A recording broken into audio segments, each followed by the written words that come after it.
good. Love it. No, but that was hard work and training and study and discipline, and you don't get the kind of filmography that you have without being capable of really, really hard work. Do you think that we ask enough of our children to work hard as you know it takes? Well, I was preparing for a life in the theater because I never thought I would be in the movies. I thought my nose was too long and thin, and my caboose was too large. I didn't think that I would ever be in the movies, you know, because in the movie stars, and when I was a student, were like Jane Fonda in Barbarella and Brigitte Bardot. Julie Christie. Julie Christie, yeah, you know, these gorgeous women, and there was really nobody else working except really gorgeous women. And I didn't even have an aspiration to film. I just wanted to be in plays. I loved plays. So I was doing all sorts of things like, you know, they were teaching us sword play and, you know, fencing. I took fencing and things that really I haven't used that much.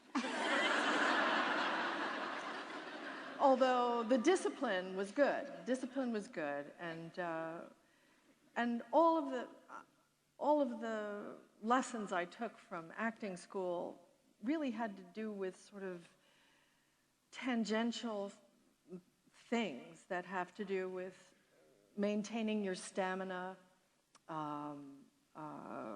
where to move your body from, you know, sort of locate yourself in the center of your body and hold that strong, and how to, I took a really valuable class in verse, which was all about how to read through Shakespearean sonnets, John Donne, Marlowe, The Mighty Line, how to move a thought through a great line of landscape of words until you finally reach the point, you know, on one breath. And it was really valuable, even in the movies, believe it or not. I remember things like that and apply them. But the world's changed. We're not preparing Shakespearean actors, really. If we do, we're preparing them for unemployment because there isn't that much going on. Not that I'm saying it's hopeless, and I think, you know, or useless. I think it's a great education and makes a great humanist, you know, beyond everything else. Tom Hanks got his career start in Cleveland doing Shakespeare. Mm-hmm. He didn't go west, he didn't go east, he went to Cleveland, yeah. Shakespeare. And it worked out just fine. Yeah. What do you mean by your core thing? Is that just acting? Is that for, would a political science major get anything out of learning what you meant by that? Sure, a political science major should know that because it's about your gut. It's about the strength of holding, you know, like dancers. It was in a dance class that I learned this, that your core strength, you know, we locate our emotion in our hearts and our thoughts in our heads, but sort of your gut feeling and the strength of your, you know, below the belt is something that holds a dancer together, and it's the place from which you leap, and it's the place that takes your landing, and it's very good for your posture. It makes you stand up straight and avoid a pot belly, which is also good for your career. Yes. Yes. I don't relate to anything abdominal at all. I feel like, you know, this is... After those twins, 90%. Oh, my God. Yeah. And they're so much bigger now. Yeah. But is there anything metaphorical about that? About your... Yes, it's metaphorical and it's actual. So they both work. But yes, I learned that from my dance teacher, just to keep the strength in your core and to move from that spot, to move your leg from really high, you know, high in your hip, not not just here where we all tend to walk. Anyway, you don't want all this, but Yes, that was pretty interesting, wasn't it? Yeah.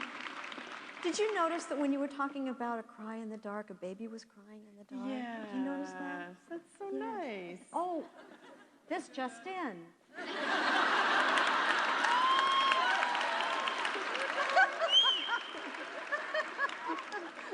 Do you know they were primed?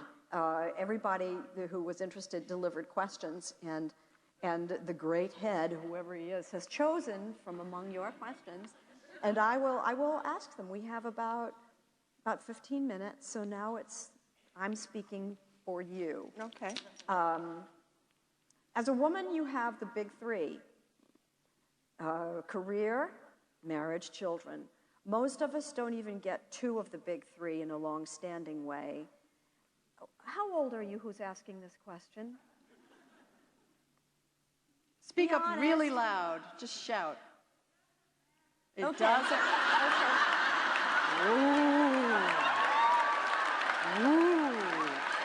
I know how old you are. I think Jane got smacked down. All right. Yeah. All right, but just for that, we'll skip that question. No. No. Okay, so what helpful advice can you offer us? Because I think that was a young.